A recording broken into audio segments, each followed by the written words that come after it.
Rain hammered the city like static against glass, smearing neon signs into rivers of color. Somewhere between thunder and midnight, a lone diner glowed at the corner of 5th and Harlow. Harper's Diner, its flickering sign fighting the storm. Inside, the air carried the scent of burnt coffee and wet pavement, the jukebox humming a tune no one remembered. At the corner booth sat Ethan Cole. His tailored suit was immaculate, but his eyes betrayed exhaustion, those sleepless, haunted eyes of a man who'd spent too long bargaining with himself. In front of him, a tablet glowed with a digital contract worth $100 million. The deal that would decide whether his company lived or died. He'd told himself this merger would save jobs, stabilize markets, buy peace. But peace never came cheap. Across the counter, Maya, the new waitress, moved carefully, almost reverently, refilling sugar jars, aligning napkins as if order could keep the chaos outside from creeping in. Her uniform was one size too big. Her smile, one shade too practiced. When she noticed the man in the corner typing with surgical precision, she felt something stir. A strange empathy for someone who looked powerful but lonely. Lightning flared, washing the diner in white. The sound made her flinch. The coffee pot jerked in her hand, spilling across the counter. She muttered an apology and grabbed a towel. But when she leaned over to clean the spill, her eyes caught the contract's heading. Linkscore Holdings. Her breath stopped. That name. The same company that had swallowed her brother's future 2 years ago before disappearing with his pension. The same name that turned hope into debt. Ethan noticed her pause. Problem? He asked without looking up. She hesitated, forcing a polite smile. Just be careful, sir. Sometimes things that look like salvation are traps. Their eyes met for a moment longer than strangers should. Something in her tone unsettled him. Like hearing truth from someone who had nothing to gain. He watched her walk away, her reflection rippling in the window beside his booth. Outside, thunder rolled again. The diner clock read 11:47 p.m. 13 minutes until the deal would seal itself forever. He stared at the glowing Sign Now button on his screen, thumb hovering, pulse loud in his ears. Have you ever met a stranger who seemed to know your next mistake? Ethan didn't know it yet, but the quiet waitress had just set in motion the longest night of his life. An hour earlier, Maya hadn't even been scheduled to work. Her manager had called last minute when another waitress called in sick. She'd almost said no. Rent was late, her shoes leaked when it rained, and she'd promised herself never to get involved in other people's problems again. But bills didn't care about promises. So she'd tied her hair back, buttoned her borrowed uniform, and told herself this would be just another quiet night. That was before the man in the corner arrived. Before his tablet's glow carved sharp lines across his tired face. Maya could sense it immediately. People who carried storms inside them had a certain stillness, like they were holding their breath through life. Every few minutes his phone buzzed with messages labeled, "Board meeting, urgent." Each vibration felt like a heartbeat counting down to something irreversible. She moved between tables, pretending not to watch him, but her thoughts kept drifting back. The name she'd seen, Linkscore Holdings, replayed in her head like a siren she couldn't turn off. Her brother had believed in that company once. He'd told her, "They're the future, Maya. One promotion and we'll be fine." But the future had vanished overnight, taking his savings, his job, and his will to try again. She swallowed hard, staring at the steam curling from a fresh pot of coffee. Maybe she was wrong. Maybe it was a different Linkscore. Still, something inside her, that small, stubborn instinct that had survived heartbreak, whispered otherwise. Finally, she approached his booth again. "Refill?" she asked softly. He nodded without looking up. "Make it strong." Her hand trembled slightly as she poured. "Linkscore," she said before she could stop herself. "You're working with them?" Ethan's eyes lifted slowly. "You know them?" "My brother worked there," she replied, "before they shut down." A flicker of confusion crossed his face. "They didn't shut down. They're merging with us," she shook her head. "They rebranded after they emptied everyone's accounts." For a moment, only the rain spoke. Ethan's fingers tightened around his cup. The words liability transfer flashed across his memory from a clause he hadn't bothered to question. Maya bit her lip. "If you sign with them tonight, you might be walking straight into the same trap."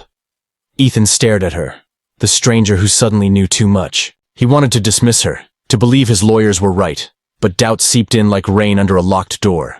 Outside, lightning traced veins across the sky. His phone buzzed again, a name flashing. Caldwell and Partners. Final confirmation. Maya glanced at it, then at him. "Sometimes," she whispered, Numbers lie louder than people. He said nothing, but the storm inside him had already begun to turn. By the time midnight neared, the storm outside had turned the city into a mirror of chaos. Headlights smeared across wet asphalt, traffic lights flickering like dying stars. Ethan's car sliced through the rain, windshield wipers working furiously as his mind replayed Maya's words. Each flash of lightning seemed to echo her warning. Sometimes things that look like salvation are traps. He wanted to forget her, to believe his team had vetted every clause, but doubt was a cruel passenger. It sat beside him in silence, whispering in rhythm with every heartbeat. When he reached the Marriott Skyline Tower, the building loomed like a glass monolith, its top swallowed by clouds. Inside, everything gleamed. Marble floors, gold accents, artificial calm. The kind of place built to make people forget what honesty costs. At the end of a long corridor, 3 men waited. Caldwell, Roth, and Vega, partners from Lynx Corps' side. Their smiles were polished, but their eyes were as cold as the rain outside. "Mr. Cole," Caldwell greeted, extending his hand. "We were beginning to think you'd changed your mind." Ethan shook it firmly. "Just making sure I don't sign something I'll regret," Caldwell chuckled. "That's what lawyers are for." He sat, pen poised. The contract lay before him, pages too crisp, too perfect. "Let's review one last clause," he said. Roth exchanged a glance with Vega. "You've had this for weeks." Ethan nodded. "And yet, something feels off." He scrolled through the digital version, tapping the highlighted links his team had marked safe. Then his eyes caught one they hadn't: operational liability. A single click opened hidden text.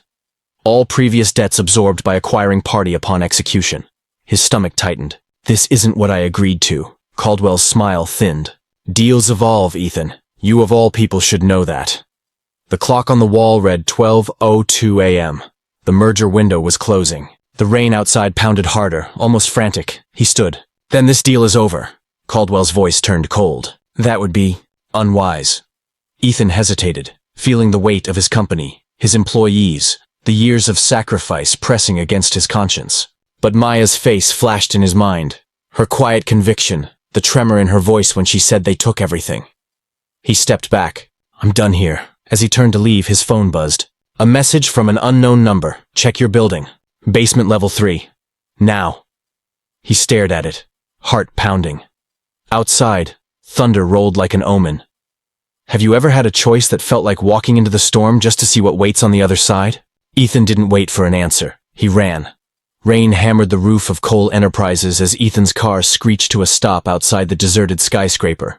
The city slept, but the tower loomed awake. Lights flickering across a few upper floors, the rest swallowed by shadow. His pulse thundered in his ears as he swiped his keycard through the glass doors. The security desk was empty, no guards. No noise except the faint hum of the building's generators and the storm outside. He took the elevator down, each floor flashing past like a heartbeat. Basement level 3. The doors opened to darkness. The air was colder here, industrial, metallic, faintly damp.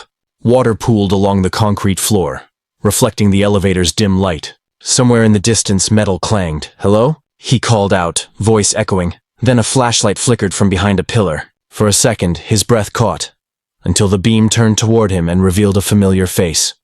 "Maya?" She stepped forward, soaked and trembling, a borrowed security badge dangling from her neck. "You got the same message, didn't you?" He frowned. "What are you doing here?"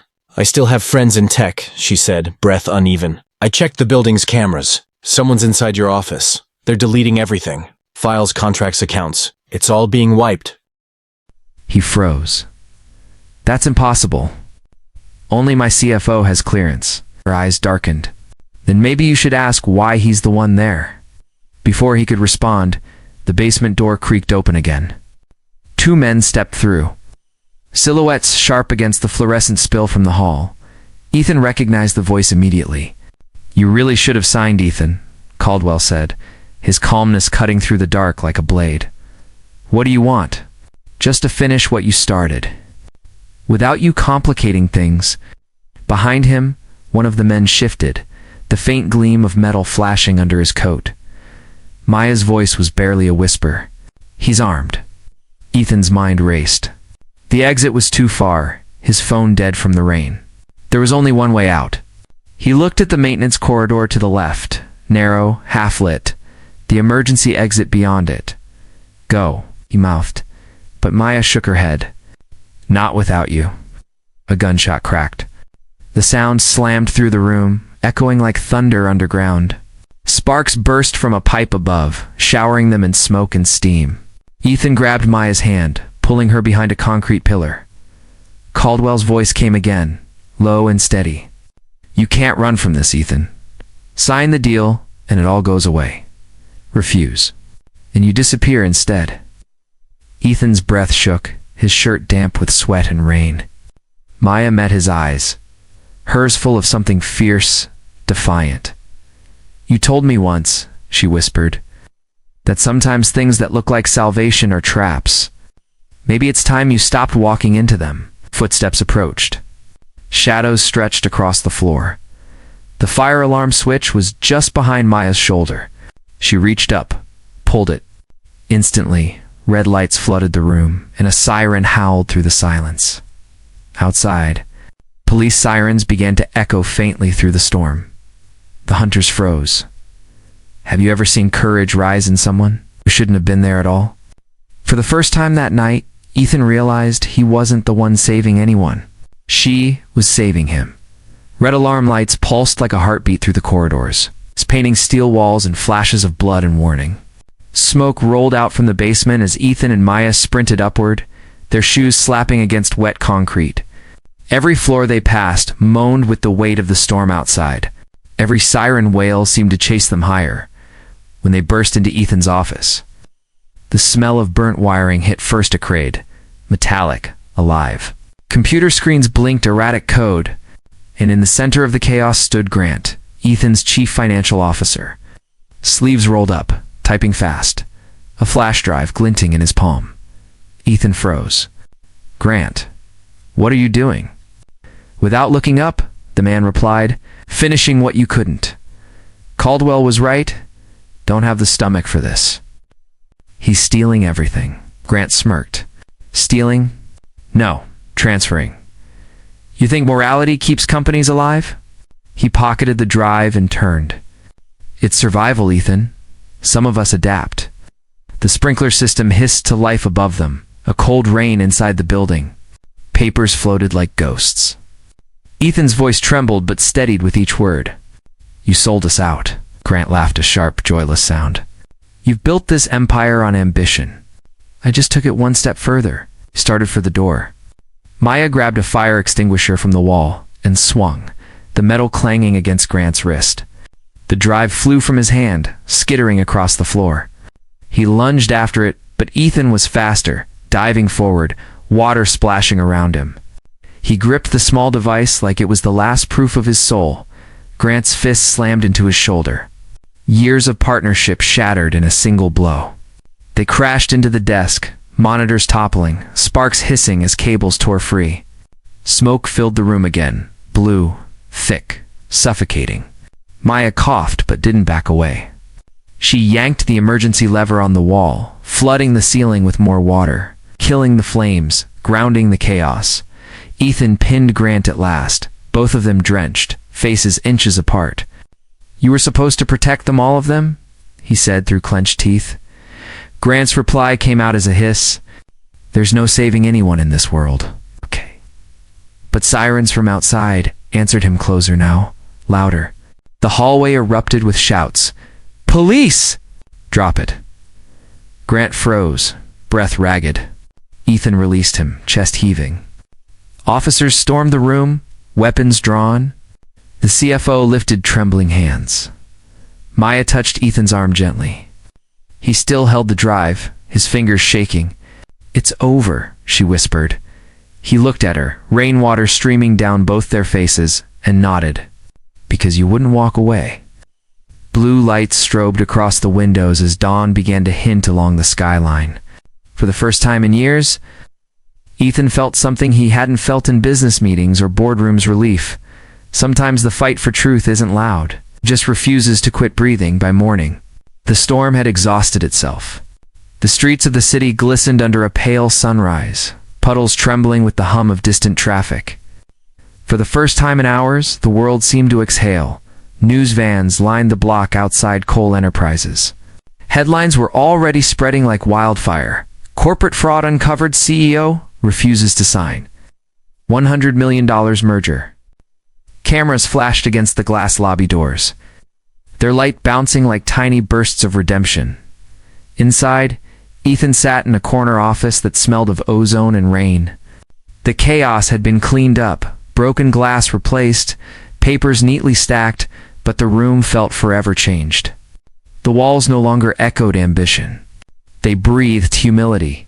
He stared at the flash drive on his desk, the same one Maya had saved, and wondered how close he'd come to losing everything that mattered. Not the company, not the money himself. A soft knock broke his thoughts. He turned. Maya stood in the doorway, hair still damp, wearing a borrowed gray sweater instead of her diner uniform. For a moment, neither spoke.